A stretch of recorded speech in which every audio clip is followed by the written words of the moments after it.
Si Menandro ay isang mabait at matulunging negosyante. Lumaki siya sa hirap kaya likas na sa kanya ang pagtulong sa mga nangangailangan. Hindi niya nakakalimutang tumulong sa mga mahihirap at magbigay sa charity. Isang araw, nagpasya siyang umuwi sa kanilang probinsya sa Bulacan, Bulacan upang ipagdiwang ang kaarawan ng kanyang ina.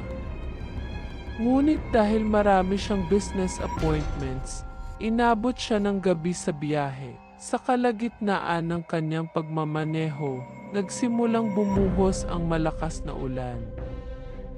Ilang bahagi ng kalsada ang madilim at halos walang ilaw. Dahil dito, binuksan niya ang high beam ng kanyang sasakyan upang mas makita ang daan. Bigla niyang napansin ang isang dalagang estudyante sa gilid ng kalsada, basang-basa sa ulan.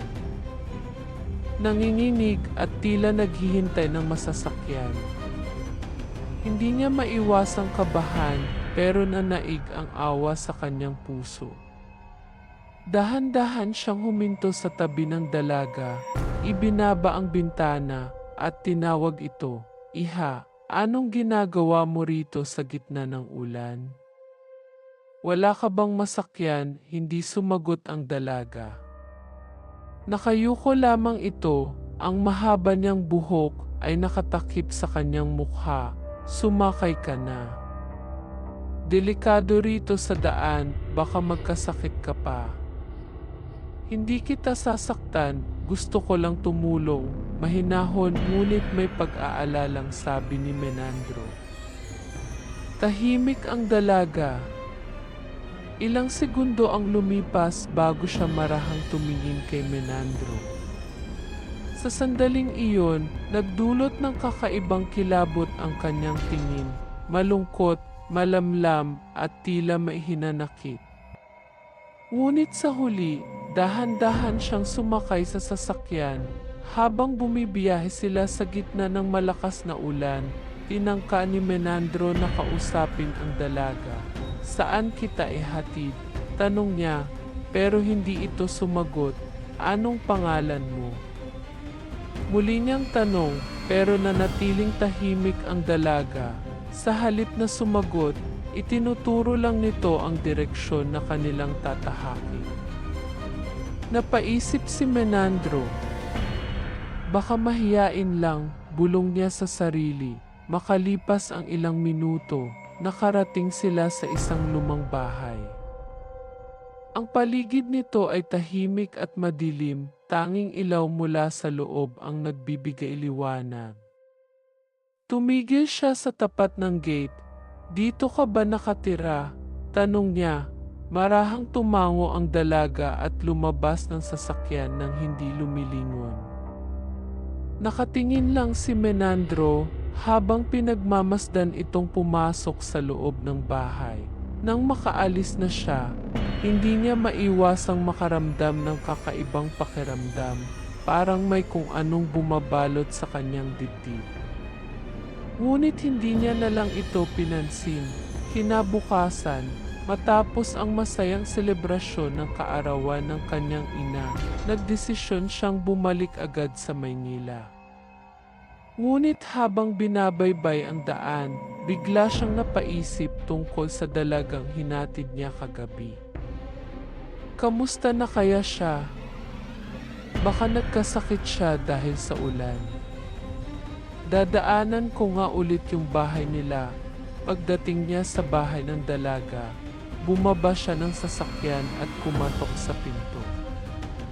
Ilang saglit lang ay bumukas ito at isang matandang babae ang sumalubong sa kanya. "Magandang araw ho, pasensya na po sa abala. Ako po si Menandro, isang negosyante mula sa Maynila. Kagabi po ay may hinatid akong dalagang estudyante dito dahil inabutan siya ng ulan. Gusto ko lang ho sanang kamustahin siya at mag-abot ng kaunting tulong." Nanlaki ang mata ng matanda, kita sa mukha ang pagkagulat at lungkot. "Anong sinabi mo, iho?" Nautal na tanong nito, hinatid ko ho kagabi ang anak niyo. Yung dalagang estudyante na basang-basa sa ulan. Hindi siya gaanong nagsasalita pero itinuro niya ang bahay na ito. Nanginginig ang boses ng matanda habang sumagot, imposible, iho. Ang anak ko ay matagal nang wala, naguluhan si Menandro. Ano hong ibig niyong sabihin? Lumunok ng laway ang matanda bago nagsalita muli. Ang anak ko ang nag-iisang dalagang estudyante na nakatira dito. Pero 1 taon na ang nakakalipas mula nang masagasaan siya sa daan, sa parehong lugar kung saan mo siya nakita. Ginabi siya noon sa paggawa ng school project. Ang nakabangga sa kanya ay hindi huminto. Iniwan siyang duguan sa kalsada. Parang binuhusan ng malamig na tubig si Menandro. Nanlambot ang kanyang tuhod at kinilabutan siya sa narinig. Hindi ho.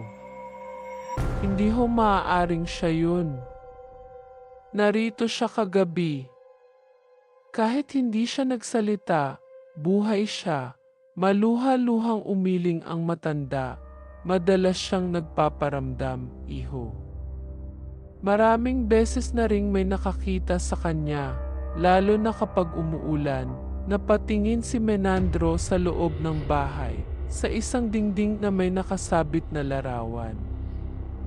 Nang tingnan niya ito ng mabuti, nanindig ang balahibo niya, ang nasa larawan ay ang dalagang sumakay sa kanyang sasakyan kagabi. Napalunok siya at napaatras, hindi makapaniwala sa nangyari. Sa kabila ng takot, kinuha niya ang dalang sobre ng tulong at iniabot ito sa matanda. Pasensya na ho.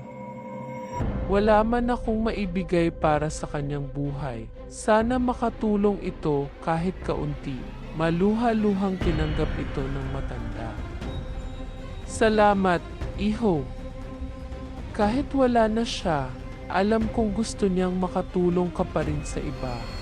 Bago umalis, nag-alay si Menandro ng dasal sa harap ng bahay ng dalaga. Habang nakayuko at nananalangin, dama niya ang banayad na ihip ng hangin na parang isang pasasalamat. At sa kanyang pag-alis, sa salamin ng kanyang kotse, saglit niyang nakita ang refleksyon ng dalaga, nakangiti at tila nagpapaalam.